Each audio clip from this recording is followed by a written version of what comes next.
નમસ્કાર વિદ્યાર્થી મિત્રો, તો એક્સપર્ટ એકેડમીની યુટ્યુબ ચેનલ પર દરેક વિદ્યાર્થીનું ખૂબ ખૂબ હાર્દિક સ્વાગત છે. આપણે શરૂઆત કરી રહ્યા છીએ વર્ષ 2026ના ગાલા એસાઇનમેન્ટના સોલ્યુશનની. આજે આપણે આ લેક્ચરની અંદર વિષય નામાના મૂળ તત્વોનું પ્રશ્નપત્ર 1 નું એસાઇનમેન્ટનું સોલ્યુશન તમને જોવા મળશે.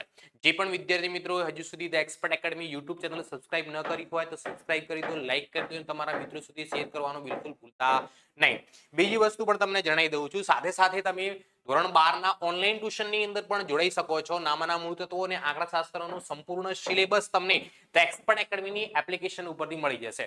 તો સૌપ્રથમ તમે પ્લે સ્ટોરમાંથી ધ એક્સપર્ટ એકેડમીની એપ્લિકેશન ડાઉનલોડ કરો અથવા નીચે ડિસ્ક્રિપ્શનની અંદર એપ્લિકેશનની લિંક આપેલી છે, એ લિંકનો ઉપયોગ કરી અને એપ્લિકેશન ડાઉનલોડ કરો. એની અંદર તમને નામાના મૂળ તત્વો, આંકડાશાસ્ત્રના દરેક સ્વાધ્યાયના દરેક ઉદાહરણનું સોલ્યુશન મળશે. સાથે સાથે મોસ્ટ આઈએમપી દાખલાઓનું રિવિઝન પણ મળશે. અત્યારે બહુ મસ્ત ઓફર ચાલી રહી છે, એટલે વહેલા તે પહેલા ફટાફટ આની અંદર જોડાઈ જશો. હવે આપણે વધારે સમય ન લેતા પ્રશ્નપત્ર 1 ની શરૂઆત કરીએ, જે તમને સ્ક્રીન પર દેખાશે. પ્રશ્નપત્ર 1 નું સોલ્યુશન. સૌથી પહેલા વિભાગ એ. વિભાગ એ ની અંદર ટોટલ 20 એમસીક્યુ હોય છે. 20 એમસીક્યુ ના સોલ્યુશન તમને સ્ક્રીન પર દેખાઈ રહ્યા છે. જુઓ, વન બાય વન.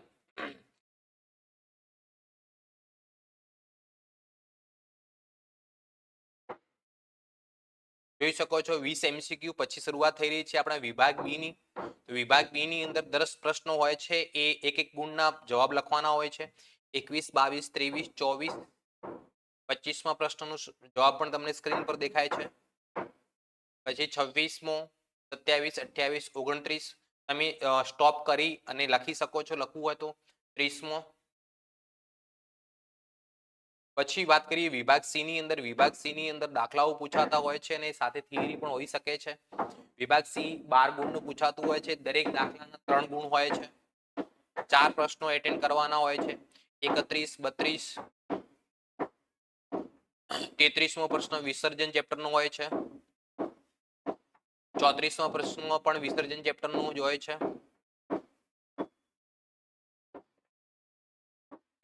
થિયરી છે. 35મો પ્રશ્ન ડિવિઝનનો હોય છે. ડિવિઝનનો 3 ગુણનો એક દાખલો પૂછાય છે. પછી 36મો પ્રશ્ન ડિવિઝન ચેપ્ટરની થિયરી હોય છે, જે તમને સ્ક્રીન પર દેખાઈ રહી છે, તમે જોઈ શકો છો. વિભાગ ડી ની વાત કરું તો વિભાગ ડી ની અંદર 4 ગુણના 3 દાખલાઓ આપણે વાર્ષિક પરીક્ષામાં લખવાના હોય છે, તમને સ્ક્રીન પર દેખાય છે. એની અંદરથી શરૂઆતના 2 દાખલા પાઘડીના હોય છે. જે પણ વિદ્યાર્થી મિત્રો ઓનલાઈન ટ્યુશનની અંદર જોડાવા માંગતા હોય, એની અંદર તમને એકાઉન્ટ અને આંકડાશાસ્ત્રનું સંપૂર્ણ મોસ્ટ આઈએમપી દાખલાઓનું રિવિઝન કરાવવામાં આવશે. દરેક સ્વાધ્યાયના એની અંદર સોલ્યુશન મળી જશે અને તમને લાઈવ લેક્ચરની અંદર પણ તમે એની અંદર જોઈન થઈ શકો છો. તો વહેલા તે પહેલા નીચે સ્ક્રીન પર નંબર દેખાય છે 9737448382. આ નંબરનો સંપર્ક કરીને તમે ઓનલાઈન ટ્યુશનની અંદર જોડાઈ શકો છો. ઓકે, ચલો વિભાગ ડી ની અંદર આપણે ભારી સરેરાશ નફો, પછી પાઘડીનું સૂત્ર તમે સ્ક્રીન પર દેખી રહ્યા છો. 38મો દાખલો તમે સ્ક્રીન પર દેખાઈ રહ્યો છે. અધિક નફો પાઘડી, અધિક નફાની પદ્ધતિથી પ્રશ્નપત્ર 1 નો 39મા નંબરનો જે દાખલો જે છે તુલનાત્મક નફા નુકસાન પત્રક, એ પણ 4 ગુણની અંદર પૂછાતો હોય છે. એકદમ ઈઝી હોય છે. વધારો ઘટાડો અને ટકાવારીમાં જ વધારો ઘટાડો નીકાળવાનો હોય છે. તેને પણ શીખવું હોય એ ઓનલાઈન ટ્યુશનની અંદર જોડાઈ શકે છે. એના પછી વાત કરીએ 40મા નંબરનો દાખલો જે હોય છે ગુણોત્તરનો હોય છે. કાચો નફો, એ પણ સૂત્રો ઉપર આધારિત છે. એના પણ દાખલાઓ શીખવો હોય તો તમે ઓનલાઈન ટ્યુશનની અંદર જોડાઈ શકો છો. પ્રશ્નપત્ર 1 નો 41મા નંબરનો દાખલો રોકડ પ્રવાહ પત્રનો હોય છે. એકદમ ઈઝી હોય છે. એની અંદર બી કંઈ હાર્ડ હોતું નથી. એ પણ 4 ગુણનો દાખલો પૂછાતો હોય છે. હવે આપણે વાત કરીશું વિભાગ ઈ ની અંદર. વિભાગ ઈ ની અંદર વાત કરીએ તો 8 ગુણના દાખલાઓ પૂછાતા હોય છે. 8 ગુણના દાખલામાં પ્રવેશ, નિવૃત્તિ અને શેરમૂડીના વ્યવહારોના દાખલા હોય છે. સૌથી પહેલા પ્રવેશનો દાખલાનો પુનઃમૂલ્યાંકન ખાતું તમને સ્ક્રીન પર દેખાઈ રહ્યું છે. જુઓ, પુનઃમૂલ્યાંકન ખાતું.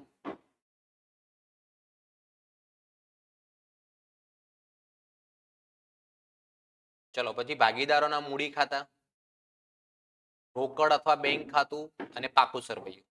આ 4 ખાતા બનાવવાના હોય છે. કોની અંદર? પ્રવેશના દાખલા અને નિવૃત્તિ દાખલામાં. પછી 43મા નંબરનો દાખલો બી પ્રવેશનો જ છે. એકદમ ઈઝી છે. આ દાખલાઓ પણ શીખવા હોય તો તમને મેથડથી શીખવાડી દેવામાં આવશે. તમે ઓનલાઈન ટ્યુશનની અંદર જોડાઈ જાઓ ફટાફટ, કોઈ પણ પ્રકારનો ટાઈમ વેસ્ટ કર્યા સિવાય. રોકડ અને બેંક ખાતું, પાકું સરવૈયું, પછી 44મો દાખલો જે છે એ આપણો નિવૃત્તિ ચેપ્ટરનો છે, એ પણ 8 ગુણની અંદર પૂછાતો હોય છે. આપણને વિભાગ ઈ ની અંદર 5 પ્રશ્નો પૂછાય છે, 5 માંથી કોઈ પણ 3 પ્રશ્નો એટેન્ડ કરવાના હોય છે. પ્રવેશના 2 દાખલા હોય છે, નિવૃત્તિનો 1 દાખલો હોય છે અને 2 દાખલા પાછા શેરમૂડીના હોય છે. તમને જે પણ ફાવે તે દાખલાઓનું સોલ્યુશન તમે કરી શકો છો, અથવા કોઈ દાખલો ન ફાવતો હોય તો તમે ઓપ્શનમાં નીકાળી શકો છો અથવા આમાં નીકાળી શકો છો. 43મો દાખલો તમે જોઈ શકો છો, શેરમૂડીના વ્યવહારોનો છે, આમનો જ લખવાની હોય છે એની અંદર. પછી આવશે વિભાગ બી એફ. વિભાગ એફ ની અંદર 11 ગુણના 2 દાખલાઓ પૂછાતા હોય છે. એની અંદર ભાગીદારી પેઢીના વાર્ષિક હિસાબો અને કંપનીના વાર્ષિક હિસાબો. સૌથી પહેલા આ જે છે ભાગીદારી પેઢીનો વાર્ષિક હિસાબોના 2 વખત વેપાર ખાતા આવી ગયા છે. નેક્સ્ટ આપણું આવશે નફા નુકસાન ખાતું. એના પછી આવશે નફા નુકસાન ફાળવણી ખાતું અને ભાગીદારોના મૂડી ખાતા. અને છેલ્લે કયું આવશે એનું પાકું સરવૈયું. પાકું સરવૈયું સ્ક્રીન પર દેખાય છે, જોઈ શકો છો તમે. એના પછી છેલ્લે કંપનીના વાર્ષિક હિસાબો. કંપનીના વાર્ષિક હિસાબોની અંદર બી 11 ગુણનો દાખલો પૂછાતો હોય છે. એની અંદર નફા નુકસાન પત્રક અને પાકું સરવૈયું. ઓકે, તો હવે મળીએ છીએ આપણે નેક્સ્ટ વિડીયોની અંદર નેક્સ્ટ પ્રશ્નપત્ર સાથે. ધન્યવાદ, ખૂબ ખૂબ આભાર. Tata, bye bye, C you.